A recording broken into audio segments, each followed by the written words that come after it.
Shalom. கர்த்தருடைய நாமம் மகிமைப்படுவதாக.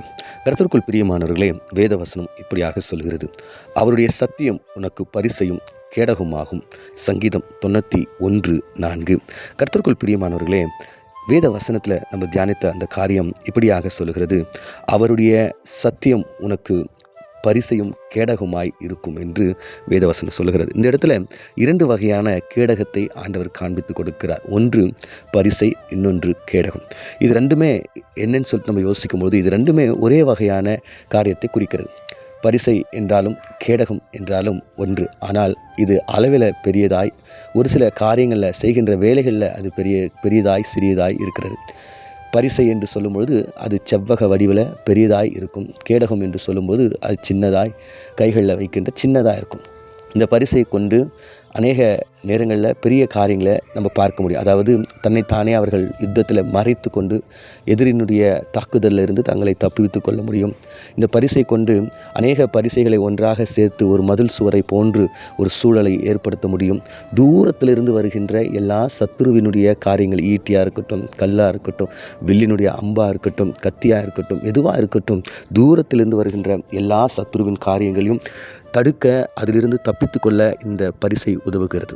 கேடகம் எதற்கு என்று பார்க்கும்போது, நம்முடைய அருகாமையில் இருக்கின்ற, அதாவது நம்முடைய பக்கத்திலிருந்து நம்மை தாக்க நினைக்கின்றவர்களுடைய சூழ்ச்சியிலிருந்து, தாக்குதலிலிருந்து தப்பித்து கொள்ள இது உதவுகிறது. அப்போ ஆண்டவர் சொல்லுகிறார், நான் உனக்கு பரிசையும் கேடகமாய் இருப்பேன் என்று கர்த்தர் சொல்லுகிறார். இதே வார்த்தையை ஆபிரகாமோடு கூட கர்த்தர் பேசும்போது அவர் இப்படியாக சொல்லுகிறார், நீ பயப்படாதே, நான் உனக்கு கேடகமாயும் மகா பெரிய பலனுமாய் இருப்பேன் என்று சொல்லுகிறார்.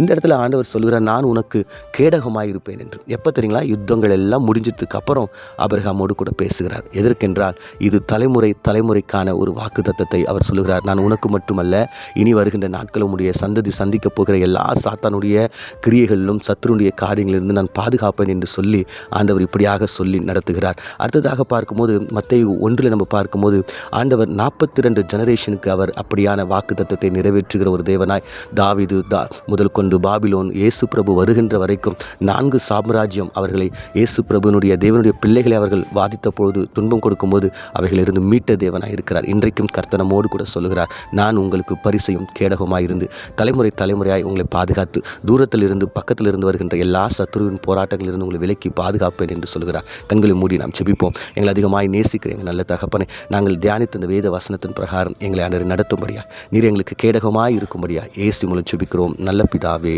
ஆமேன்.